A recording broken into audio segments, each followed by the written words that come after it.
नमस्कार, to the point देख रहे हैं आप और आपके साथ मैं हूं प्रतिमा दत्ता। आज टू द पॉइंट के इस खास कार्यक्रम में हमारे साथ कुरुक्षेत्र से सांसद बीजेपी के कदावर नेता नायब सिंह सैनी साहब हैं। सैनी साहब, बहुत स्वागत है आपका। नमस्कार। कुरुक्षेत्र से सांसद हैं, एक बड़ी जिम्मेदारी अभी तक निभा रहे हैं। क्या लग रहा है अब की बार 2024 में फिर से कुरुक्षेत्र का सांसद बनने का मौका मिलेगा? देखिए, ये पार्टी हमारा डिसाइड करती है और पार्लियामेंट्री बोर्ड जो हमारा होता है उसको डिसाइड करता है, और जैसा भी आदेश पार्टी का होगा उसको हमने पहले पूरा किया और अब भी पूरा करेंगे। आदरणीय नरेंद्र मोदी जी के नेतृत्व में हमें काम करने का मौका मिल रहा है। हमारे लिए सौभाग्य की बात है, जिन्होंने पूरे देश को, दुनिया में भारत का नाम ऊंचा किया, देश को बदलने का, एक नया भारत बनाने का काम इन 9 वर्षों के अंदर आदरणीय प्रधानमंत्री जी ने किया। ऐसे व्यक्तित्व के साथ कार्य करना हमारे लिए गौरव की बात है। गौरव की बात है। पार्टी तय करेगी टिकट देना है या नहीं देना है या किसी और बिल्कुल, ये पार्लियामेंट्री बोर्ड तय करता है और उसके अंदर जो भी सारे फैसले स्वीकार है।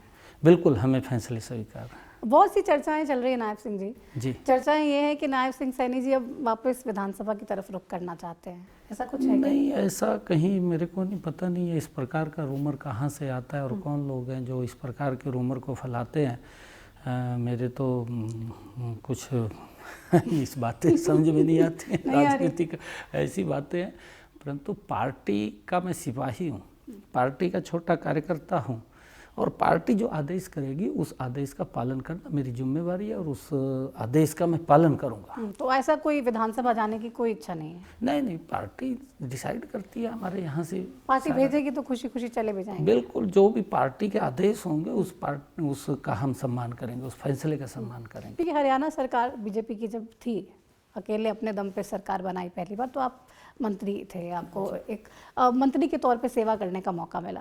अब एक सांसद के तौर पे आप प्रदेश के लोगों का काम कर रहे हैं, कुरुक्षेत्र के लोगों का काम कर रहे हैं।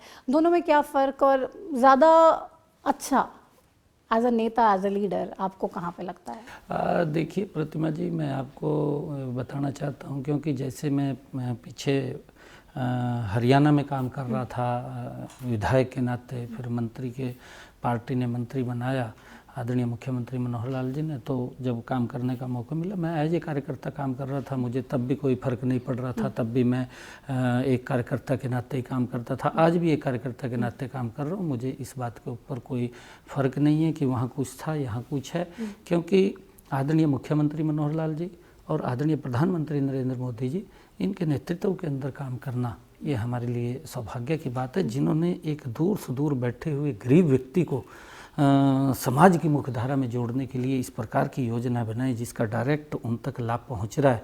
ये बड़ा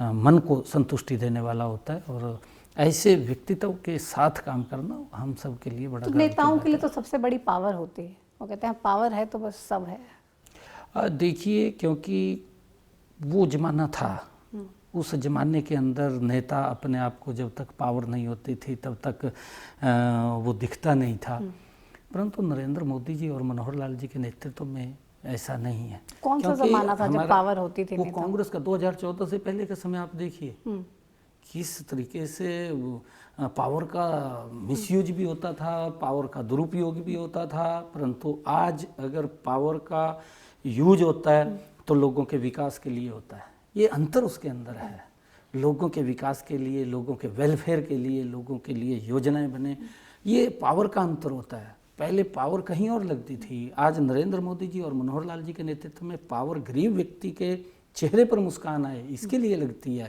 और इसी के लिए काम करते हैं। और आज हम देख रहे हैं, मैं अगर हरियाणा की बात करूँ, हरियाणा के अंदर, क्योंकि मेरे अभी जनसंवाद के कार्यक्रम थे, मैं अभी राजस्थान गया, राजस्थान से 4-5 दिन के बाद यहाँ लौटा हूँ, तो मेरे जनसंवाद के कार्यक्रमों में जब मैं गांव के अंदर जाता था, मुझे बड़ी ये गर्व महसूस होता था कि जब मैं ये बात बोलता था कि आपके गांव से इतने बच्चे सर्विस लग गए हैं। मेरे ख्याल से अगर छोटा गांव है तो 5 बच्चे, बड़ा गांव है तो 200 बच्चे भी उसके अंदर नौकरी, बिना पर्ची बिना खर्ची के, गरीब माँ का बेटा भी नौकरी लगा है, गरीब माँ बाप का बेटा SCS अधिकारी लगा। ये गांव के अंदर देखने को लोगों ने बताया कि हमारे यहाँ SCS अधिकारी भी लग गया, जो एक कल्पना से परे की बात थी। और गरीब व्यक्ति तक योजना बना करके उस तक लाभ पहुंचाना सरकार का ध्येय है। बहुत सारे ऐसे लोग हैं, मैं देखता हूं, मैं तो मंच से इस बात को भी मैंने बोला है गांव के अंदर कि आदरणीय नरेंद्र मोदी जी एक भगवान के रूप में हैं।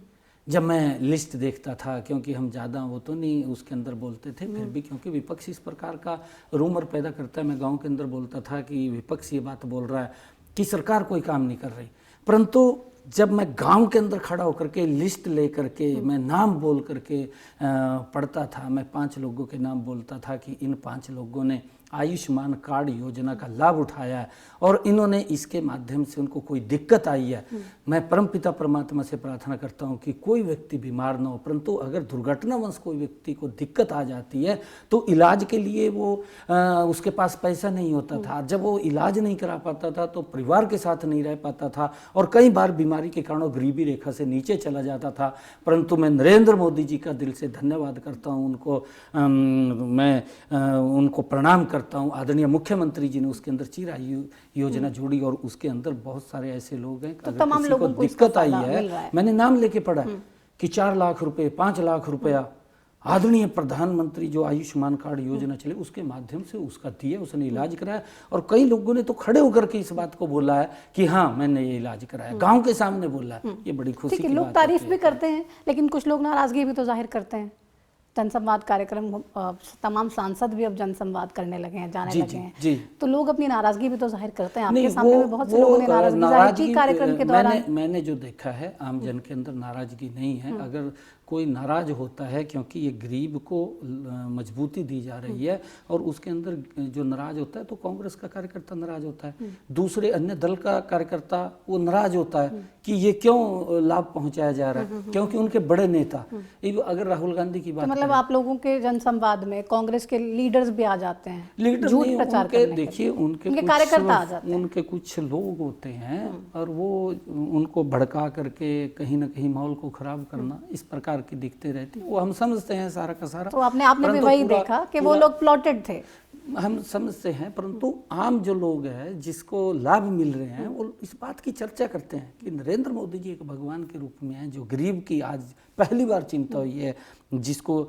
नहीं तो इलेक्शन आते तो सीधा मोदी जी को भगवान ही बना दिया। अरे बिल्कुल, जो व्यक्ति ने किसी व्यक्ति को इस योजना के माध्यम से उसका इलाज करा दिया, जिसके पास इलाज कराने के लिए पैसा नहीं था, अगर उसने मेरी जान को बचा दिया है तो भगवान का रूप है वो कोई और व्यक्ति नहीं है, साधारण व्यक्ति नहीं है। प्रधान सेवक कहते हैं वो, उसको प्रधान सेवक है, वो प्रधान सेवक है, परंतु भगवान का रूप है। जिस व्यक्ति के कारण हमारी जान बची है और उसने एक ऐसी योजना ये आपको किसी ने कहा है कि मोदी जी हमारे लिए भगवान है, या आप कह रहे हैं मोदी जी सबके लिए भगवान है? सबके लिए। जो गरीब लोग हैं वो कह रहे हैं, जो नीचे लोग हैं जिन्होंने इस योजना का लाभ उठाया है वो लोग बोलते हैं कि नरेंद्र मोदी तो हमारे लिए भगवान के रूप में है। मैं उसकी बात को कोट कर रहा हूँ, आम जन की बात को कोट कर रहा हूँ कि पहली बार है कि ऐसी योजना बन करके लोगों तक लाभ पहुंचा है। और नहीं तो इलेक्शन होता था, गरीबी हटाएंगे, गरीबी हटाओ के नारे आ जाते थे। मुझे खुशी इस बात की है, मैं आपको बताना चाहता हूँ। अभी हट गई गरीबी?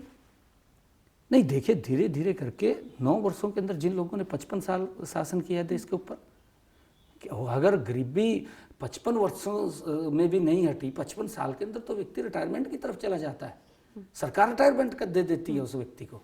अगर वो 55 सालों के अंदर गरीबी नहीं हटा पाए, नरेंद्र मोदी जी ने तो प्रधानमंत्री आवास योजना के तहत मुझे खुशी इस बात की है कि मैं अपने लोकसभा क्षेत्र के अंदर, मेरा चाहे कुरुक्षेत्र है, चाहे कैथल है, चाहे लाडवा है, चाहे शाहबाद है, चाहे रादौर है और चाहे पेहवा है, चीका है, चीका के साथ कलायत है, राजौंद है, जितनी मेरी नगर पालिकाएं, पुंडरी है, नगर पालिकाएं हैं, नगर परिषद हैं, मेरे क्षेत्र के अंदर जिस भी माता बहन ने अप्लाई किया है उसको मकान बना करके चाबियां सौंपने का कार्य मैंने किया। मैंने उन तक चाबियां देने का काम किया। और अगली कड़ी के अंदर प्रधानमंत्री आवास योजना ग्रामीण, मैंने अभी पिछले दिनों बैठक लिया और बैठक के अंदर मैंने जब उसको रिव्यू किया कि प्रधानमंत्री आवास योजना ग्रामीण के तहत कितने लोगों को हमने काम चालू किया है। पहली जो उसके अंदर उन्होंने लिस्ट बनाई, उस लिस्ट के अंदर एक भी मेरे ख्याल से 662 कॉलोनियाँ थी और उसके अंदर हर व्यक्ति को, किसी को 1 किस्त, किसी को 2 किस्त, किसी को 3 किस्त, ये देने का काम लगातार। और आदरणीय प्रधानमंत्री जी ने कहा कि इस बजट के अंदर आप लोगों ने देखा है, इस बजट के अंदर 3 गुना ज़्यादा, 4 गुना ज़्यादा बजट भी प्रधानमंत्री आवास योजना के तहत बढ़ा करके दिया है। और ये बात कही है कि 2024 तक हमारी सरकार का ये कमिटमेंट है कि हर सर के ऊपर छत होनी चाहिए। उसको लेकर के हम जबरदस्त आदरणीय प्रधानमंत्री जी, आदरणीय मुख्यमंत्री जी काम कर रहे हैं। 2024 लोकसभा चुनाव बिल्कुल सर पर हैं। पिछली बार 10 सीटें जीती थी, इस बार क्या लगता है? 10 की 10 सीटें जीतेंगे। इस बार भी 10 की 10 सीटें जीतेंगे। ना तो कांग्रेस का खाता खुल रहा है, ना किसी अन्य दल का। कांग्रेस सरकार बनाने का दावा कर रही है, आप कह रहे हैं खाता नहीं खुल रहा है। देखिए, दावा कौन नहीं कर सकता। दावा तो अगर आप INLD के अध्यक्ष को पूछेंगे, अभय चौटाला को, वो भी दावा कर रहा है कि मैं भी सरकार बनाऊंगा। कांग्रेस भी दावा कर रही है और कोई दल आ जाता है। गठबंधन के आपके सहयोगी भी दावा कर रहे हैं हम मुख्यमंत्री बनेंगे। अगर कोई और, दुष्यंत चौटाला भी कह रहे हैं मुख्यमंत्री बनेंगे। देखिए, दावा हर व्यक्ति कर सकता है, दावे के अंदर कोई आपत्ति नहीं है, परंतु जो काम किए हैं आज एक्चुअल में, जो गरीब व्यक्ति के लिए काम हुआ है, आम व्यक्ति के लिए काम हुआ है, अगर हम देखते हैं कि आज किसान को कोई दिक्कत नहीं है, किसानों को प्रधानमंत्री किसान सम्मान निधि और 14 अन्य फसलें, ये पहला ऐसा मुख्यमंत्री है कि जिसने किसान की 14 अन्य फसलें भी MSP पर खरीदने का काम किया। और उसके साथ साथ मैं आपको बताना चाहता हूँ, प्रधानमंत्री फसल बीमा योजना, अगर आप उसको देखेंगे, पूर्व की सरकारों को देखेंगे, उससे 4 गुना ज़्यादा पूर्व की सरकारों से इन 9 वर्षों के अंदर मनोहर लाल जी ने प्रधानमंत्री फसल बीमा योजना के तहत उनके मुआवजा देने का काम किया। तो 10 सीटें जो हैं, ये मोदी जी जीतेंगे या फिर जो इंडिविजुअल कैंडिडेट हैं वो जीतेंगे? नहीं, देखिए, मोदी जी काम कर रहे हैं, मनोहर लाल जी काम कर रहे हैं, हमारे पास नाम है और ऐसा नेतृत्व हमारे पास है जिसके नाम से हम 10 की 10 सीटें जीतेंगे। मतलब दोनों के नाम से जीतेंगे, कैंडिडेट कोई भी हो, पार्टी को जीत मिलेगी। बिल्कुल पार्टी को जीत मिलेगी, ये बिल्कुल उसके अंदर कोई वो नहीं है। और जैसे जैसे चुनाव आते जा रहे हैं नज़दीक, वैसे वैसे ED और ये सब की कार्रवाई बहुत बढ़ती जा रही है। अभी संजय सिंह को गिरफ्तार कर लिया गया, लोग कह रहे हैं कि दुरुपयोग हो रहा है। साफ तौर पे भारतीय जनता पार्टी डरी हुई है, इसीलिए हमारे नेताओं के खिलाफ एक्शन लिया जा रहा है। 1 मिनट, ये मैं आपको बताता हूँ, ये व्यक्ति कौन बोल रहा है कि भारतीय जनता पार्टी डरी हुई है? ये अगर कोई बोल रहा है तो ये घमंडिया गठबंधन के लोग बोल रहे हैं।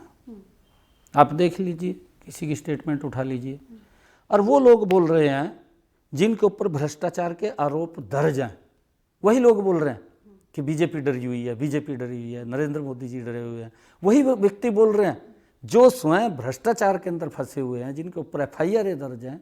ये भ्रष्टाचार के अंदर ED ने पहले भी कार्रवाई की है, लालू प्रसाद के खिलाफ की है, आपके सामने है, ममता जयललिता के खिलाफ हुई है, पहले भी हुई है।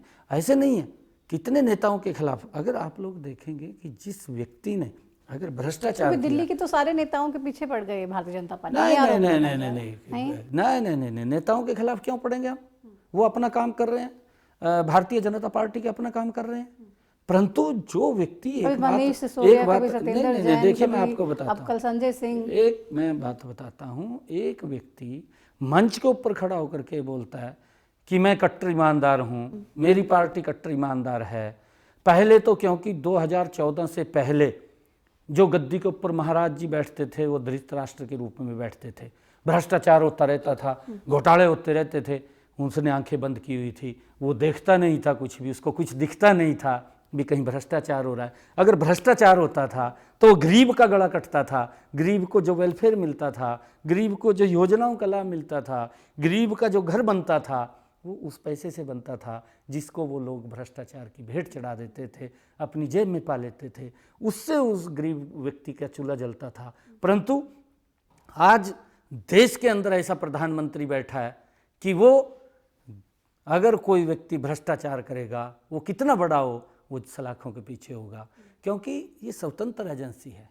ये तो अपने आप को बचाने के लिए, अपनी छवि को बचाने के लिए, अरे तो क्या, तो विपक्षी दल के नेताओं को क्यों टारगेट कर रहे हैं आप? अपने नेताओं को खाते भी हैं ये लोग।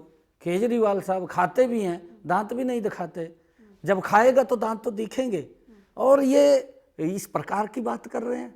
जितना भ्रष्टाचार हुआ, केजरीवाल हजारों करोड़ रुपए केजरीवाल का। साहब के अरे नाम कमाल लेके कर आप दिया। जितना मुस्कुरा रहे नहीं, हैं, नहीं, नहीं, क्या मैं- समझे कि मैं- अगला मैं- नंबर मैं- केजरीवाल साहब का है? नहीं, मैं मुस्कुरा नहीं रहा हूँ। मैं ये कह रहा हूँ कि जिस व्यक्ति ने कट्टर ईमानदार का चोला पहना, जिसने ये कहा कि मैं कट्टर ईमानदार हूँ, और उस व्यक्ति ने युवाओं को रोजगार देने के बजाय दिल्ली के अंदर हर गली के अंदर ठेका खोल दिया, और बड़ी प्लानिंग से उसके अंदर कमीशन को सेट किया। कौन कौन वो सेट करने वाले थे? अरे जो व्यक्ति ये बात बोलता था आपके सामने, आपके चैनल के ऊपर उसने बोला कि उसके घर के अंदर तो शीला दीक्षित को वो कितना आरोप लगाता था कि मैं जब बनूंगा उसको मैं जेल के अंदर तो ये डालूंगा, सारा उसके काम भ्रष्टाचार अरविंद को। केजरीवाल ने किया, देखिए ये उनकी टीम ने और किया आज या- उसने अपना शीश महल तैयार कर लिया, और वो ये बात बोलता था कि मैं गाड़ी नहीं लूंगा, आज वो सरकार की गाड़ी भी ले रहा है। फिर ईमानदार किस बात का है? किस बात की ईमानदारी है? अरे आपने जो चोला पहना है, एक साइड तो आप भ्रष्टाचार कर रहे हैं, दूसरी तरफ खड़े होकर के बोलते हैं कि मैं ईमानदार हूं। ये और भी देख रहा है, कई आंखें और भी हैं देश के अंदर। हमारा अगर कोई राजनेता इस प्रकार से भ्रष्टाचार करेगा तो उसके खिलाफ कार्रवाई भी होगी। कोई कितना बड़ा है, हमारे हरियाणा के अंदर हुआ ना, चौधरी ओम प्रकाश चौटाला अंदर गए आपके सामने, भ्रष्टाचार के मामले में गए। फिर अगर भ्रष्टाचार किया है तो कैसे बचेगा? कोई बचाने नहीं आएगा, ना बचेगा। ये थोड़ा सा ऐसा, क्योंकि इस प्रकार का रूमर तैयार करना, इस प्रकार का माहौल तैयार करना। हरियाणा के अंदर ये भी है कि जब से सरकार बनी, अजय चौटाला भी तो जेल में थे, बाहर ही हैं, तब से उसके बाद जेल गए ही नहीं। नहीं देखिए, वो क्योंकि उनकी जो वो गठबंधन में नहीं, थोड़ा सा नहीं, फेवर देने की कोशिश उनकी जेजेपी को। जो उनकी सजा थी, वो सजा मेरे ख्याल से 10 साल की थी, और वो 10 साल के अंदर, और वो अगर उसकी कुछ हो रही होगी तो उसको पूरा करेंगे। वो तो सजा हुई भी, उसके अंदर तो कोई दो राय नहीं। लेकिन दिल से कुछ भारतीय जनता पार्टी नहीं कर रही है। जो दोषी है, जो भ्रष्टाचारी है, उसको सजा दिलाने का काम प्रधानमंत्री मोदी जी करेंगे। बिल्कुल कर रहे हैं, किसी को नहीं बख्श रहे हैं, किसी को न बख्शने का सवाल है, उसके खिलाफ कार्रवाई होगी। परंतु जिस प्रकार तो ईडी की रडार पे अब अरविंद केजरीवाल भी हैं क्या? नहीं देखिए, हम ये नहीं कहते कि कौन ईडी के रडार के ऊपर है। ईडी एक स्वतंत्र एजेंसी है, वो अपना काम कर रही है, उसके ऊपर सरकार से कोई मतलब, कोई लेना देना नहीं है। माननीय सुप्रीम कोर्ट है, उसके ऊपर सरकार का क्या मतलब है? संविधान के उसके ऊपर कर रहे हैं। परंतु ये लोग तो न संविधान को मानते हैं, न लोकतंत्र को मानते हैं, और किस प्रकार की ये बातें करते हैं, हम कट्टर ईमानदार हैं, हम कट्टर ईमानदार हैं। अरे दिल्ली के अंदर क्या किया? अगर ये इतने ईमानदार थे, आपके सामने हैं दिल्ली के आपके इनके उप मुख्यमंत्री, इनके स्वास्थ्य मंत्री, और अभी एक और ये तिहाड़ जेल के अंदर चले गए। चलो यहाँ का अगर आप कह रहे हैं कि ईडी लगी हुई है, पंजाब के अंदर क्या हुआ इनका? पंजाब के इनके 2 मंत्री जेल के अंदर पड़े हैं, कई विधायकों के इनके वीडियो जा रहे, जो पैसा मांगने की, भ्रष्टाचार की, उनके उसके अंदर वो आ रहा है।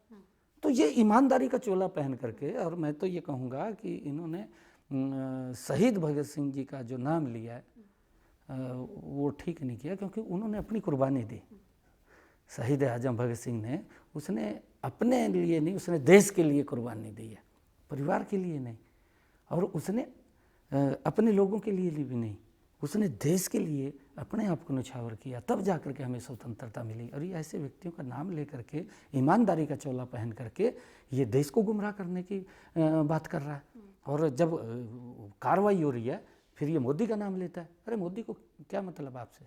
आप अपना काम कर रहे हैं, मोदी जी भारतीय जनता पार्टी, मोदी जी अपना काम कर रहे हैं। ये इस प्रकार का दुष्प्रचार नहीं करना चाहिए। नए संसद भवन में अब सत्र भी अटेंड किया आपने, क्या फ़र्क लग रहा है? क्या गौरव की अनुभूति हो रही है? और अब पुराने संसद भवन से नए संसद भवन में शिफ्ट होना कैसा पल था? नहीं देखिए, आत्मनिर्भर भारत, ये गौरव की अनुभूति हो रही है, और हमें फख्र होता है कि हम अपने जो शुद्ध भारतीय है उस संसद भवन के अंदर हम बैठे हैं। परंतु क्योंकि आगे परिसीमन भी होना है, पॉपुलेशन के हिसाब से जिस प्रकार से संख्या ज़्यादा बढ़ी है, तो लोकसभा की सीटें भी ज़्यादा बढ़ेंगी, और उस कारण से वहाँ पर स्पेस भी कम था। और जब स्पेस कम था तो हमने क्योंकि ये बनाना था, और ये पीछे भी मेरे ख्याल से कांग्रेस के समय के अंदर इसके ऊपर चर्चा हुई, परंतु कांग्रेस के लोग नहीं बना पाए। नरेंद्र मोदी जी ने बना दिया है। नरेंद्र मोदी जी देश का निर्माण कर रहे हैं।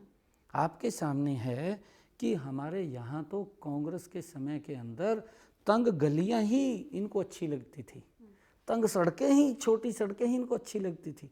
पहली बार है कि अटल बिहारी वाजपेयी जी ने आकर के 4 लेनिंग का हमें दिया कि सड़कें चौड़ी होनी चाहिए और 4 लेनिंग शुरू हुई।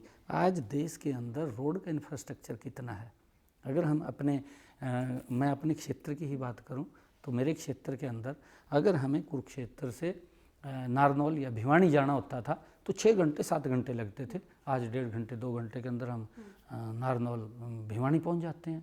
ये कमाल ग्रीनफील्ड एक्सप्रेसवे बन रहे हैं। नेशनल हाईवेज तो चकाचक हैं। कुरुक्षेत्र के लोग ये भी कह रहे हैं भाई अंदर की सड़कें तो ठीक होनी चाहिए। अंदर की सड़कें ठीक हैं। कुरुक्षेत्र के अंदर गांव से शहर में एंटर करने के लिए बहुत सी समस्याएं लोगों को हो रही है, बहुत जगह सड़कें टूटी हुई। आप भी सहमत होंगे इस बात से? मैं आपको बताता हूँ, क्योंकि हमारे यहाँ से फ्लड भी आ गया, बरसात भारी आई और लगातार 15 दिन तक पानी ही पानी था, सड़कों के ऊपर भी पानी था। ये पानी के उसके अंदर काफ़ी सड़कें टूटी हैं। आदरणीय मुख्यमंत्री जी ने, हमने लिख करके मुख्यमंत्री जी को वो सारी सड़कें भेज दी हैं और जल्दी ही उनका नवीनीकरण हो जाएगा। क्योंकि जब कोई आपदा आ जाती है, आपदा के कारण दिक्कत तो आती है और फिर उसके अंदर समय भी लगता है, और वो जितनी सड़कें टूटी हैं सारी की सारी ठीक कराएंगे। बिल्कुल ठीक हो जाएंगे, लोगों को परेशानी बिल्कुल ठीक कराएंगे, पहले भी कराएंगे, अब भी ठीक कराएंगे, कोई ऐसे विषय नहीं। सड़कों को कुरुक्षेत्र से आते हैं आप, धर्मनगरी जिसे कहा जाता है, और तमाम लोग धर्मनगरी में पहुंचते हैं और भगवान श्री कृष्ण की उस धरती को नमन करने के लिए पहुंचते हैं। वहाँ पे उसको टूरिज्म का और हब कैसे बनाया जाए, इन सब चीज़ों को लेके क्या प्लानिंग है या फिर अब तक क्या किया है आप लोगों ने? देखिए, ज़बरदस्त काम आदरणीय प्रधानमंत्री जी और मुख्यमंत्री जी ने किया है। कुरुक्षेत्र, क्योंकि हम ये नहीं कहते, गीता जयंती पहले भी मनाई जाती थी, परंतु गीता जयंती पहले कुरुक्षेत्र में ही मनाई जाती थी। और अब आदरणीय प्रधानमंत्री जी, आदरणीय मुख्यमंत्री जी का विज़न था कि गीता जो सर्व मानव जाति के लिए एक ज्ञान का संदेश है, कर्म का संदेश है, ये कुरुक्षेत्र में नहीं, ये पूरे विश्व के अंदर फैलनी चाहिए। और उसको लेकर के आदरणीय प्रधानमंत्री जी ने जब गीता के 5151 वर्ष पूरे हुए तो लाल किला के ऊपर एक बड़े कार्यक्रम का आयोजन किया आदरणीय प्रधानमंत्री जी ने। उसके अंदर बड़े बड़े हमारे संतगण भी आए, आदरणीय मुख्यमंत्री जी और हम सब उस कार्यक्रम के अंदर गए थे। और उसके बाद लगातार कुरुक्षेत्र के अंदर अंतर्राष्ट्रीय गीता जयंती महोत्सव वो मनाया जाता है। मेरे ख्याल से पिछले बार जब ये गीता जयंती महोत्सव मनाया 45-50 लाख लोगों ने उसके अंदर शिरकत किया। धीरे धीरे करके लोगों का विदेश से, देश से पूरे लोग वहाँ पर उसके अंदर शिरकत किया है, और ये हमारे लिए बड़े गर्व की बात है। और उसके साथ साथ आदरणीय प्रधानमंत्री जी ने, क्योंकि गीता जयंती महोत्सव ये पूरे, चाहे हम ऑस्ट्रेलिया की बात करें, ऑस्ट्रेलिया की बात करें, अंतर्राष्ट्रीय गीता जयंती महोत्सव, और इंडोनेशिया की बात करें, हम चाहे कनाडा की बात करें, चाहे इंग्लैंड की बात करें, लगातार अंतर्राष्ट्रीय गीता जयंती महोत्सव विदेशों के अंदर भी मनाई जा रही है। और विदेशों के साथ साथ जब ये इसके ऊपर हमारी गीता जयंती मनाई जाती है तो उसके अंदर करोड़ों लोग वर्चुअल भी जुड़ करके इसके अंदर सहभागी बनते हैं। क्योंकि पिछले दिनों जिस प्रकार से कोरोना के कारण उसके अंदर थोड़ी दिक्कतें आई हैं, और मैं आपको बताना चाहता हूँ, इसके साथ साथ आदरणीय प्रधानमंत्री जी ने 250 करोड़ रुपए की लागत से, जहाँ पर गीता का संदेश भगवान श्री कृष्ण ने दिया, उस पवित्र भूमि को महाभारत कालीन गांव के रूप में विकसित कर रहे हैं। और उसके साथ साथ मैं आपको बताना चाहता हूँ 164 हमारे महाभारत कालीन तीर्थ स्थल हैं। उन तीर्थ स्थलों का भी जीर्णोद्धार लगातार इन 9 वर्षों के अंदर जारी है, काम चल रहा है, और उनको सड़कों से जोड़ा जा रहा है। एक रोड मैप भी बनेगा जहाँ पर अगर कोई व्यक्ति आए कि तीर्थ स्थल के ऊपर जाना चाहता है, उसके साथ उसको बस सर्विस भी प्रोवाइड करा करके कि वो वहाँ जाकर कितनी बड़ी संख्या में अगर लोग आते हैं तो कनेक्टिविटी बहुत अच्छी चाहिए। आपको रेलवे स्टेशन एक वर्ल्ड क्लास रेलवे स्टेशन चाहिए, आपका बस स्टैंड एकदम फर्स्ट क्लास होना चाहिए, आपकी रोड कनेक्टिविटी, उन सब चीज़ों पे कितना काम हो रहा है। मैं आपको बता रहा हूँ, अंतर्राष्ट्रीय मानकों के ऊपर हमारा कुरुक्षेत्र का रेलवे स्टेशन, उसका बजट तैयार हो गया।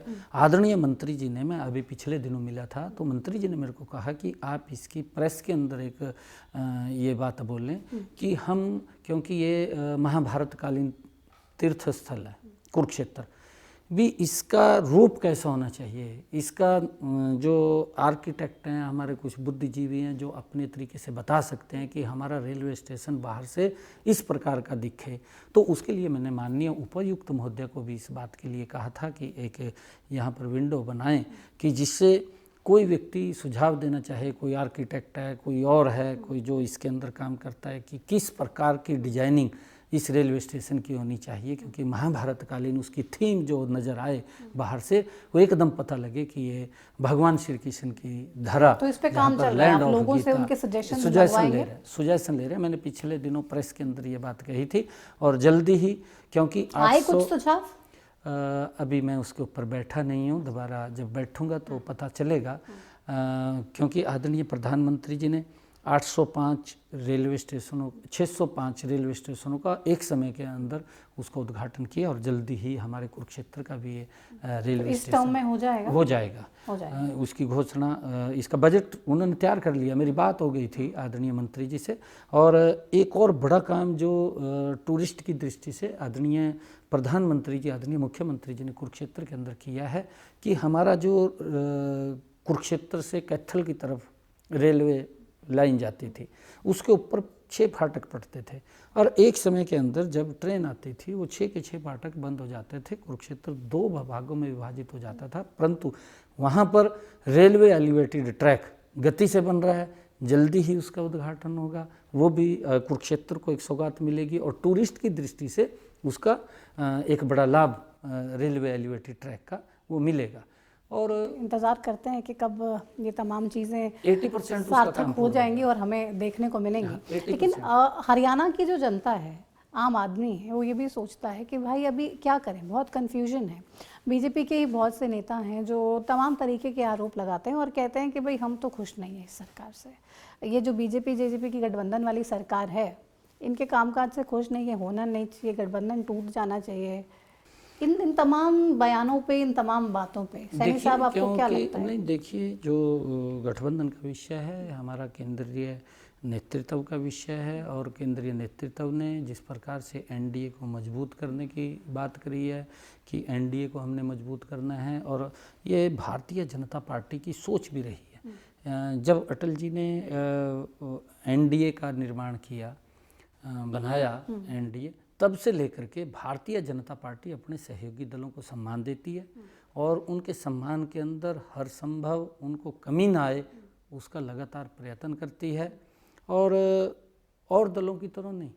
अब आप लोग देखेंगे कि कांग्रेस के नाम से सम्मान में कमी ना आए। आप ही के नेता चौधरी बीरेंद्र लगातार खड़े होकर बोल रहे हैं कि सबसे बड़ी भ्रष्टाचारी जेजेपी है, तमाम तरीके के घोटाले जेजेपी ने किए हैं। चौधरी बीरेंद्र सिंह जी का अपना विषय है और वो, लेकिन पार्टी लाइन से तो हट के बोल रहे हैं ना, पार्टी को तो उनको बोलना चाहिए कि आप इस तरीके के कैसे बयान दे सकते हैं। वो तो इस प्रकार के व्यक्ति, अगर आप लोग देखेंगे कि कांग्रेस के अंदर भी वो इस प्रकार से बोलते रहते थे और उनका अपना विषय है उसको लेकर के, परंतु भारतीय जनता पार्टी एनडीए को मजबूत कर रहा है। एनडीए के सभी सहयोगी दल मजबूती से भारतीय जनता पार्टी के साथ हैं और उसके अंदर मैं आपको बताना चाहता हूँ, कांग्रेस क्योंकि भ्रष्टाचार के दलदल में फंस गई और कांग्रेस लगातार झूठ की राजनीति करती रही, तो लोगों का कांग्रेस से मोह भंग हो गया। और कांग्रेस ने फिर, जब कांग्रेस के नेताओं ने सोचा कि कांग्रेस से लोगों का, जनता का मोह भंग हो गया, अगर हम कांग्रेस के नाम से जनता के बीच में जाएंगे तो लोग हमें वोट नहीं देंगे, और वोट दिया भी नहीं उनको। और फिर उन्होंने उसका नाम बदला, उसका नाम यूपीए रखा। कपड़े बदलने से थोड़ी होता है। यूपीए के अंदर भी जो भ्रष्टाचार, यूपी तो अलायंस है ना, अलायंस है, उसके नाम से वोट लिया है। जैसे एनडीए में आपके बहुत सारी सहयोगी पार्टियां हैं, एनडीए के नाम से, पार्टी का नाम तो बीजेपी है, उनका पार्टी कांग्रेस और उनका अलायंस यूपीए था, आपका अलायंस है। उन्होंने यूपीए रखा ना नाम अपने अलायंस का, यूपीए के नाम से वोट लिया कांग्रेस ने। जब देखा कि ये वही लोग हैं, वही चेहरे हैं जो भ्रष्टाचार जिन्होंने किया है, जिन्होंने देश के पैसे को लूटने का काम किया है, भी वही चेहरे हैं, उन्होंने यूपीए को भी नकार दिया। और जब यूपीए को नकारा तो फिर इन्होंने इंडिया गठबंधन के नाम से तीसरा और खड़ा कर दिया कि चेहरे बदलने से या कपड़े बदलने से लोग का विश्वास नहीं जीत पाएंगे। लोगों का विश्वास उठ चुका है इनके ऊपर से, क्योंकि ये सारे लोग भ्रष्टाचार की दलदल में फंसे हुए हैं। सभी लोग, कोई अंदर जाके आया जेल के अंदर, कि कोई जेल में जाने की तैयारी में है, किसी के ऊपर FIR दर्ज है। एक भी इनका चेहरा ऐसा नहीं है जिसके ऊपर भ्रष्टाचार का आरोप ना हो। हर व्यक्ति के ऊपर भ्रष्टाचार का आरोप है। और ये लोग जिस प्रकार से, ये तो खाली इनको देश के विकास की नहीं है। अगर हम देखेंगे पिछले समय के अंदर जितनी भी देश की समस्याएं थी, देश की समस्याएं और समस्या पैदा की है, उसका समाधान नहीं किया। समाधान किया नरेंद्र मोदी ने। धारा 370 है, उसको समाप्त किया। भगवान श्री राम का मंदिर का विषय था, उसका समाधान हुआ नरेंद्र मोदी जी के कार्यकाल में हुआ। और बोडो का मामला था असम के अंदर, अगर हम देखें वहाँ पर भी लगातार 40 वर्षों से वहाँ बोडो का संघर्ष जो सरकार के साथ था, वहाँ चाहे इंडिया आ जाए चाहे यूपीए आ जाए, इंडिया के सामने कोई नहीं टिकने वही वाला। चेहरे हैं, वही चेहरे हैं और कोई नहीं है। वही चेहरे हैं, आप लोग देख रहे हैं, लालू जैसे चेहरे हैं। तो वीरेंद्र सिंह भी तो कह रहे हैं अगर केजरीवाल बीजेपी के जैसे साथ गठबंधन रहा तो मैं पार्टी छोड़ दूंगा। नहीं, देखिए, क्योंकि पार्टी नेतृत्व पार्टी मनाएगी उनको। अरे बिल्कुल, उससे बात करेंगे, ऐसा नहीं है, क्योंकि वो अपने एक उनकी जो शैली है उस शैली के अंदर वो बात करते हैं। और कि 30 उनको उचाना सीट की है। नहीं, देखिए, उसके लिए तो मैं, क्योंकि बड़े नेता हैं हमारे और उनका अपना एक बोलने का तरीका है, हमारे नेता हैं वो, और ऐसा नहीं है क्योंकि मना लेंगे, पार्टी अपने आप उसके ऊपर विचार कर रही है। पार्टी मना लेगी, आला कमान मना लेगा उनको। बिल्कुल विचार कर रही है, देख रही है। नाराजगी दूर हो जाएगी। नहीं, देखिए, नाराजगी किसी की नहीं है। नाराजगी चौधरी वीरेंद्र सिंह की भी नहीं है, क्योंकि उनकी बीजेपी से नहीं है ना, बीजेपी जेजेपी के साथ है, इस बात से नाराज नहीं। है। देखिए, वो मैंने कहा है कि पार्टी उसके अंदर ऊपर हमारा उच्च स्तरीय नेतृत्व बैठा है और उच्च स्तरीय नेतृत्व उसके ऊपर बात करेगा। हरियाणा में कांग्रेस अब ये कह रही है कि हम सरकार बनाने जा रहे हैं। भूपेंद्र सिंह हुड्डा लगातार अलग अलग दावे कर रहे हैं, बहुत सी गारंटीज लेके लोगों के बीच में जा रहे हैं कि हमारी सरकार बनी तो हम ये तमाम चीज़ें आपके लिए करने वाले हैं। कह रहे हैं कि सरकार भी हमारी ही बनने वाली। भारतीय जनता पार्टी को लोगों ने नकार दिया है। देखिए, अगर भारतीय जनता पार्टी को ये कह रहे हैं कि नकार दिया है तो फिर ये गारंटी लेके क्यों जा रहे हैं? इनको गारंटी देने की क्या ज़रूरत है? जिस व्यक्ति ने इतने लंबे समय तक शासन किया हो, आज भी गारंटी दे रहे हैं। राजस्थान के अंदर, मैं कल ही वहाँ से आया हूँ, रात आया हूँ राजस्थान से, राहुल गांधी ने वहाँ पर गारंटी दी थी, मंच से बोला था कि ये मेरी सरकार बना दो। 1 से लेकर के 10 तक गिनती गिनी कि किसानों को कर्जा माफ़ कर दूंगा। 4,500 किसानों ने आत्महत्या कर ली, कर्जा माफ़ नहीं हुआ, कहेंगे गारंटी है।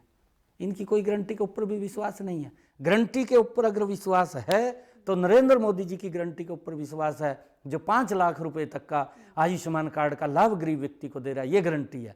जो जनधन खाते के माध्यम से सस्ता सिलेंडर, 100 रुपए पेंशन, 100 गज के प्लॉट, बिल्कुल बातें कह ये गारंटी है कि OPS उस वापस से माता लागू बहन करना। जिसके घर के अंदर आज तक गैस का सिलेंडर नहीं था, उसके घर में गैस का कनेक्शन और सिलेंडर पहुंचाने की व्यवस्था नरेंद्र मोदी जी हुड्डा ने साहब कह रहे मैं दूंगा 500 रुपए में। कौन देगा? हुड्डा साहब कह रहे मेरी अरे सरकार वो आई तो तो दूंगा 500 रुपए में सिलेंडर। 500 में पहले क्यों नहीं दिया, जब वो 2,000 रुपए में ब्लैक में मिलता था?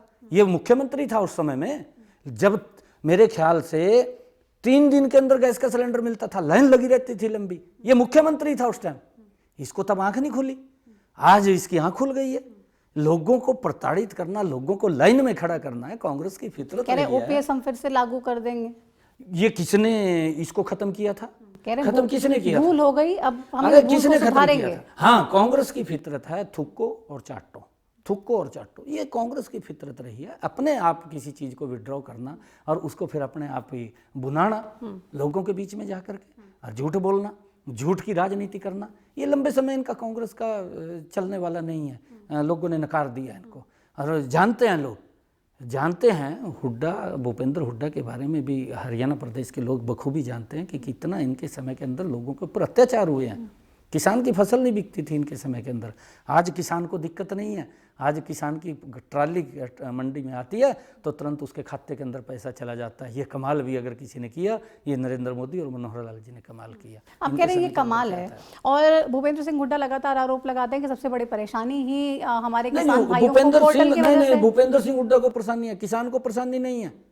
भूपेंद्र सिंह हुड्डा को ही परेशानी है। उसको परेशानी ये है कि मैं झूठ बोल करके सत्ता हथिया लूं। परंतु लोग जानते हैं, उनके चेहरे को भी जानते हैं, उनके चरित्र को जानते हैं कि उनके समय के अंदर क्या क्या परेशानियां लोगों को सहन करनी पड़ी, किस प्रकार से लोगों को प्रताड़ित होना पड़ा, किस प्रकार से लोगों ने पलायन किया उनके शासनकाल के अंदर।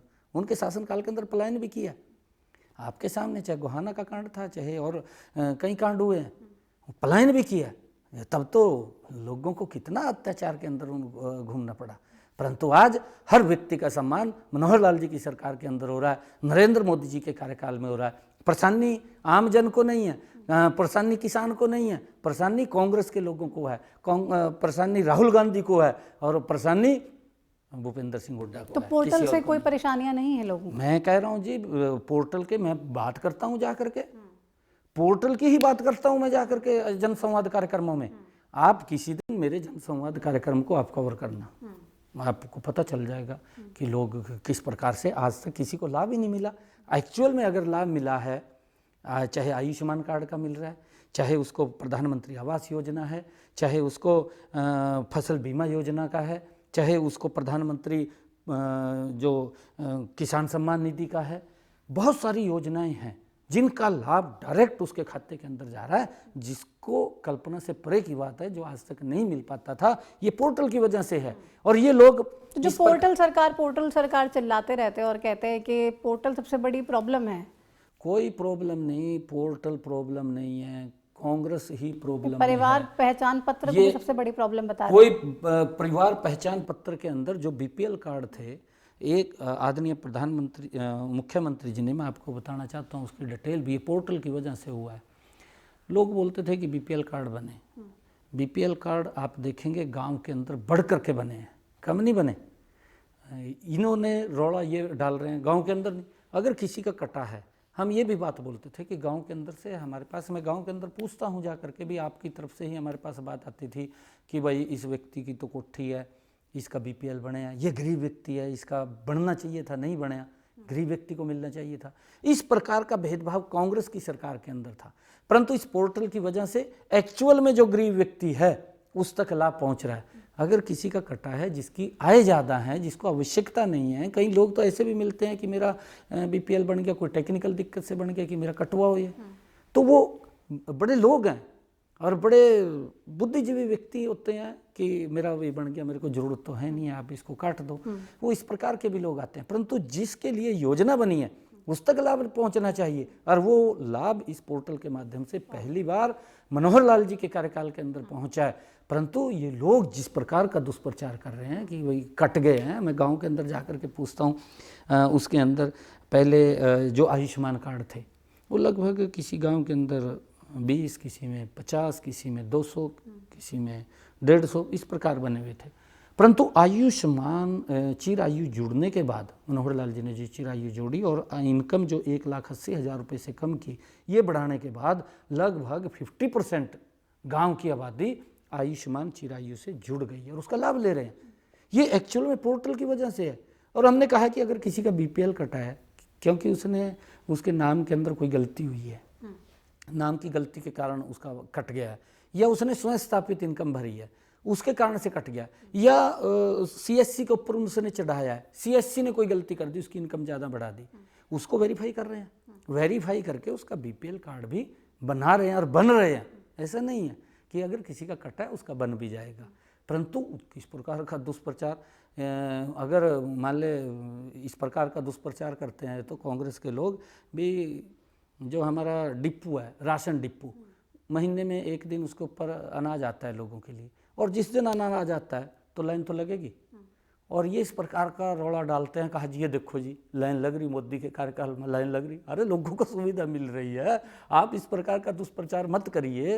लोग आज संतुष्ट हैं नरेंद्र मोदी जी की नीतियों से, मनोहर लाल जी की नीतियों से। आज उनको किसी प्रकार की कोई दिक्कत नहीं है। दिक्कत कांग्रेस को है, कांग्रेस को ये दिक्कत है। वो चाहते हैं कि हम जिस प्रकार से भ्रष्टाचार करते थे, हम वो भ्रष्टाचार दोबारा फिर उसी लाइन के ऊपर आ जाएं। मैं आपको एक और उदाहरण देता हूँ। ये जो कांग्रेस के लोग बोलते हैं, इनका प्रधानमंत्री दिल्ली में बैठ करके बोलता था कि मैं तो 1 रुपया भेजता हूँ, कुरुक्षेत्र में 15 पैसे लगता है। 85 पैसे कौन खा रहा था? वो गरीब के वेलफेयर पे खर्च होना था, गरीब की योजनाओं पे खर्च होना था। 1 रुपया पहुँच रहा है, अब 1 रुपया पहुँच रहा है। आप देख लीजिए, प्रधानमंत्री किसान सम्मान निधि 2,000 रुपये डलते हैं, 2,000 रुपये किसान के खाते में पहुँचते हैं।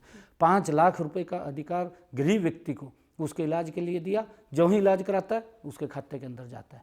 और जो जनधन खाते के अंदर किसी भी योजना का अगर उसने बेनिफिट लेना है, जो सरकार की योजनाएं चल रही हैं उस योजना के माध्यम से डायरेक्ट उसके खाते के अंदर जाता है, कोई बीच में बिचौलिया नहीं है। 1 रुपया अगर डलता है 1 रुपया पहुंचता है। नहीं तो प्रधानमंत्री बोल बोल के थक गया था, परंतु भ्रष्टाचार इतना बड़ा लार्ज स्केल के ऊपर होता था जिसकी कोई कल्पना नहीं कर सकते। जो गरीब के हित के ऊपर खर्च होना चाहिए तो वो खर्च नहीं होता था। तो 24 में भी जब वोट मांगने जाएंगे तो कांग्रेस का भ्रष्टाचार फिर से याद दिलाएंगे लगता है। देखिए, क्योंकि दिलाना चाहिए। जो लोग 3 दिन तक लाइन में लगे रहते थे, अंतर नजर आ रहा है। अब तो अंतर नजर आ रहा है। उनके कार्यकाल में एक गैस का सिलेंडर ब्लैक के अंदर 2000 रुपये में, 2500 रुपये में कहीं से मिल जाता था। नहीं तो अगर लाइन में लेना होता था 3 दिन लगना पड़ता था। अगर किसी बिटिया की शादी आ जाती थी, कापी नहीं देता था कोई गैस के लिए भी, मैंने बिटिया की शादी आ गई है और मैंने गैस का सिलेंडर लेना है, कापी नहीं देते थे लोग। ये डरते थे मेरा गैस का कनेक्शन नहीं मिले, सिलेंडर नहीं मिलेगा। और किस प्रकार से आदरणीय प्रधानमंत्री जी ने उन माताओं बहनों की चिंता की है कि जिनके घर के अंदर आज तक गैस का सिलेंडर, गैस का कनेक्शन नहीं था, उसके घर के अंदर गैस का कनेक्शन भेजा। और अभी उसको 300 रुपये कम किया है। 200 नहीं, 100 रुपये कैबिनेट में अभी फैसला आया है। कैबिनेट का 200 रुपये किया, 200 के बाद कैबिनेट में फैसला करके उसको 300 रुपये कम किया। तो ये गरीब व्यक्ति को कैसे मजबूत करना, गरीब व्यक्ति के चेहरे पर खुशहाली आनी चाहिए, उसको लाइन में नहीं लगना चाहिए, उसको घर बैठे ही सुविधा मिलनी चाहिए। नहीं तो वो दफ्तर के चक्कर काटता रहता था। एक BPL बनवाने के लिए कांग्रेस के समय के अंदर व्यक्ति 6-6 महीने तक घूमता रहता था, पेंशन के लिए घूमता रहता था। ये पोर्टल की वजह से है। 60 साल का हो गया, उसकी पेंशन बन करके उसके घर में आ गई। ये मैं गांव के अंदर जा करके जनसंवाद के अंदर पूछ रहा हूँ, और लोग बोलते हैं कि मैं किसी दफ्तर में नहीं गया, किसी के चक्कर नहीं काटे, किसी की सेवा नहीं की, और मेरा पेंशन बन करके मेरी घर के ऊपर आ गई। ये पोर्टल का ही कमाल है। तो ये इन तमाम चीज़ें आपको लगता है कि आने वाले चुनावों में डेफिनेटली आप लोगों की सरकार बनाने में फ़ायदेमंद होंगी? देखिए, जिस प्रकार से आदरणीय मुख्यमंत्री जी, आदरणीय प्रधानमंत्री जी काम कर रहे हैं, लोगों में बड़ा संतोष है इस बात का लेकर के। क्योंकि अगर दिक्कत कहीं है तो कांग्रेस के लोगों में दिक्कत है। वो भ्रष्टाचार को दोबारा फिर उठाना चाहते हैं, भ्रष्टाचार दोबारा फिर करना चाहते हैं। नरेंद्र मोदी जी ने कहा कि हम भ्रष्टाचार को बर्दाश्त नहीं करेंगे, परंतु सिस्टम है, उस सिस्टम के अंदर अगर कहीं कोई हम ठीक करते हैं तो उसका ध्यान भी रखते हैं। अगर कोई दिक्कत आती है तो उसके अंदर उसको रिव्यू भी करते हैं। ऐसा नहीं। चौटाला और सदन में भी खड़े होकर हरियाणा विधानसभा में लगातार बहुत से आरोप लगाते हैं सरकार पे, और बाहर भी तमाम प्रोग्राम्स करते हैं तो सर ये कहते हैं कि सरकार ने बहुत सारे भ्रष्टाचार किए हैं, सरकार ने बहुत सारे गलत काम किए हैं। जेजेपी के गलत फैसलों को, जेजेपी के भ्रष्टाचार के तमाम कारनामों को भारतीय जनता पार्टी छुपाने का काम कर रही है। और हम सरकार बनाएंगे, अब लोगों ने हमें आशीर्वाद दे दिया है, 2024 में INLD की सरकार बनने जा रही है, ऐसा लगता है? देखिए, सपना देखना कोई बुरा नहीं है, और हम कहा भी सभी बात बोलते हैं। आप बोल रहे थे भी कांग्रेस बोल रही है हमारी सरकार आएगी, मैं नहीं कहा भी। INLD भी बोलता है भी हमारी सरकार आएगी, परंतु INLD का शासन कैसा रहा उससे तो कोई छुपा हुआ नहीं है। अगर वो इस प्रकार की बातें करती है, पहले अपने गिरेबान में झांकना चाहिए, गिरेबान में झांक करके तब बात करनी चाहिए। भ्रष्टाचार के अंदर रहे, भ्रष्टाचार में ही रहे तो फिर उस ऐसी बातें नहीं करनी चाहिए। पहले अपने गिरेबान में झांको, फिर आगे बात करो हम क्या बात कर रहे हैं। इस प्रकार की बात नहीं करनी चाहिए। उनका शासन भी देखा है, उस शासन से कितने प्रताड़ित लोग थे, और लोग नहीं भूलते हैं, लोगों को सब चीज़ें मालूम है। क्या परेशानी थी उनके शासन में? उनके प्रशासन के अंदर कितना आपके सामने है, क्या क्या हालात थे। व्यक्ति की FIR तक दर्ज नहीं होती थी। इस प्रकार के माहौल था, इस प्रकार का वातावरण था। लोग सब जानते हैं, किसी को कोई पूछने की ज़रूरत नहीं है, बताने की ज़रूरत नहीं है। किस प्रकार की गुंडागर्दी थी, आज लोग भूले नहीं हैं उस चीज़ को। और कांग्रेस के समय के अंदर जो भूपेंद्र सिंह हुड्डा मुख्यमंत्री रहे, इनके समय के अंदर जितना गुंडागर्दी थी लोग नहीं भूलते। और आज लोग मनोहर लाल जी के शासन के अंदर अगर कोई भी व्यक्ति कोई गलत करता है तो उसके खिलाफ कार्रवाई भी करते हैं। आप कह रहे हैं कि गुंडागर्दी लोग भूलेंगे नहीं, चाहे बात INLD की जब सरकार थी तब की कर लें, कांग्रेस की सरकार थी तब कर लें। लेकिन आरोप तो आपकी पार्टी पे लगातार लगते हैं कि सबसे ज़्यादा दंगे कराने का काम आप लोग करते हैं। कौन सा दंगा कराया बताइए? अभी मेवात में जो हुआ, मेवात ये के लोग कह अंदर रहे हैं कि कांग्रेस के जो विधायक हैं मामन खान ने विधानसभा के अंदर खड़े होकर के कहा एक वो पवित्र मंदिर है कि अब वो यात्रा निकालें। अरे वो यात्रा आज थोड़ी निकली, वो ब्रज मंडल की यात्रा, वो हर वर्ष निकलती है, आज नहीं निकली, वो पहले भी निकलती है, या तो आज वो निकली हो, उसको लेकर के तो भी कह रहे पहले वो उसके अंदर विधानसभा वाला नहीं, बयान नहीं, तो नहीं, डिलीट देखिए करा ये दिया था, बड़ी वो तो प्लानिंग था ही से, नहीं। बहुत प्लानिंग से उसके पीछे कांग्रेस का हाथ है और उनके विधायक उसके अंदर इन्वॉल्वमेंट है और उसी कारण से वो जेल के अंदर है, उनको गिरफ्तार कर लिया गया, इसी कारण से किया कि इतनी अब जमानत मिली है, ये कहा जा रहा है कि कोई हमारे खिलाफ चीजें साबित ही नहीं होती, इसलिए हमें जमानत दे दी गई है अभी। देखिए इससे बड़ी और क्या, जिसने विधानसभा में खड़े होकर के कहा, और कांग्रेस के लोग उसको बचाने के लिए वहाँ पर जाते हैं। अरे वो हम आदरणीय प्रधानमंत्री जी अगर कोई बात करते हैं, आदरणीय मुख्यमंत्री जी, तो ये लोग दंगों का आरोप आप लोगों पे क्यों मैं लगा? वही कह रहा हूँ, आदरणीय नरेंद्र मोदी जी, आदरणीय मनोहर लाल जी अगर कोई भी बात करते हैं, नरेंद्र मोदी जी 140 करोड़ लोगों की बात करते हैं, योजना बनती है 140 करोड़ लोगों के लिए बनती है, कोई भी बात होती है 140 करोड़ लोगों के लिए होती है, 2.5 करोड़ लोगों के लिए आदरणीय मुख्यमंत्री जी बात करते हैं, भेदभाव नहीं करते, परंतु कांग्रेस भेदभाव करती है। और कांग्रेस जो आप कह रहे हैं ये दंगा करवाने का काम ये कांग्रेस के लोग करते हैं। कांग्रेस के समय के अंदर मैंने कहा है, इनके ही कार्यकाल के अंदर लोगों ने पलायन किए हैं, आपने देखा है, चाहे मिर्चपुर कांड है, चाहे गोहाना कांड है, पलायन किए, लोग घर छोड़ करके चले गए, सुनने वाला नहीं था इनके कार्यकाल के अंदर कोई भी बात, परंतु ये आज भी ये सोचते हैं कि उसी प्रकार के दंगे कराएं। अगर कोई इस प्रकार का दंगा करेगा या दंगे को संरक्षण देगा, उसके खिलाफ सख्त कार्रवाई होगी, उसको नहीं बख्शा जाएगा। संघ में बहुत ही अच्छे से आपने काम किया, बहुत ही ज़मीनी स्तर से जुड़े रहे और मनोहर लाल जी के साथ बहुत ज़्यादा काम करने का आपको मौका मिला। सबसे अच्छी चीज़ जो आपको लगता है मनोहर लाल जी ने हरियाणा में कोई ऐसी योजना जो लेकर आए हो जिससे कि वाकई में लोगों की ज़िंदगी बदल दी? देखिए, क्योंकि जो काम मनोहर लाल जी कर रहे हैं, इस पोर्टल के माध्यम से योजनाओं का लाभ पहुंचा रहे हैं, वो ज़बरदस्त काम है। और योजनाएं तो एक से बढ़ करके एक मनोहर लाल जी लेकर के आ रहे हैं। ये पहली बार है कि हरियाणा के कालका से शुरू हो जाओ नारनौल तक 90 की 90 विधानसभाओं के अंदर समान रूप से विकास मनोहर लाल जी ने किया है। नहीं तो चाहे कोई भी मुख्यमंत्री होता था, 5 साल के बाद इस प्रकार की चर्चाएं आती थी, भाई क्षेत्रवाद पनप गया और क्षेत्रवाद के कारण भेदभाव हो गया। परंतु इन 9 वर्षों के अंदर मनोहर लाल जी के कार्यकाल में एक भी व्यक्ति ने ये नहीं कहा कि भेदभाव हो रहा है, समान रूप से विकास हो रहा है। युवाओं का इसी पोर्टल की वजह से बिना पर्ची बिना खर्ची के युवाओं को रोजगार मिल रहा है। कितना बड़ा भ्रष्टाचार होता था, 1 लाख से ज़्यादा नौकरियाँ लगी हैं, नौकरियों के रेट खुलते थे। SC/ST के लिए तो जो क्वालिफिकेशन होती थी गंभीर होती थी। ये कांग्रेस के समय के अंदर ये क्वालिफिकेशन होती थी SC/ST के लिए कि मुख्यमंत्री के मामे का छोकरा होना जरूरी है, मुख्यमंत्री के फुफ्फड़ का छोरा होना जरूरी है, उसका बेटा होना जरूरी है, या उसका कोई प्रभावी मंत्री है उसका बेटा होना जरूरी है। ये क्वालिफिकेशन होती थी SC/ST के लिए। मनोहर लाल जी ने किसी विधायक की नहीं, किसी सांसद की नहीं, किसी मंत्री की नहीं, हरियाणा के युवाओं की सुनी है। और हरियाणा के युवाओं की सुनी है, उसका परिणाम ये निकला है कि आज हमारे बच्चों ने जो मेहनत करते हैं और वो बच्चे आज सरकारी नौकरी के अंदर लग रहे हैं। तो ये सबसे बड़ा छोटी संख्या काम आपको लगता है कि मनोहर लाल जी ने किया है, जिससे कि ग्राउंड पे आप लोगों को एक अच्छी ताकत मिल रही है। बिल्कुल, चर्चा करते हैं, यूथ मेरे को आकर के बोलता है कि हम इस योजना के फैन हैं। फैन है लोग, बिल्कुल, ये यूथ बोलता है कि हम इस योजना के फैन हैं कि बिना पर्ची बिना खर्ची के रोजगार मिल रहा है। ये जबरदस्त काम। मोदी जी का और हरियाणा में अगर बात कर लें तो मनोहर लाल जी का ये कहा जाता है कि आशीर्वाद नायब सिंह सैनी साहब पे बहुत ज़्यादा है। उसी आशीर्वाद की बदौलत और उसी विश्वास की बदौलत आपको लगता है कि पार्टी ने इतनी बड़ी बड़ी जिम्मेदारियां आपको दी और हर जिम्मेदारी पे आप खरे उतरे? नहीं, देखिए मैं पार्टी का छोटा कार्यकर्ता हूँ।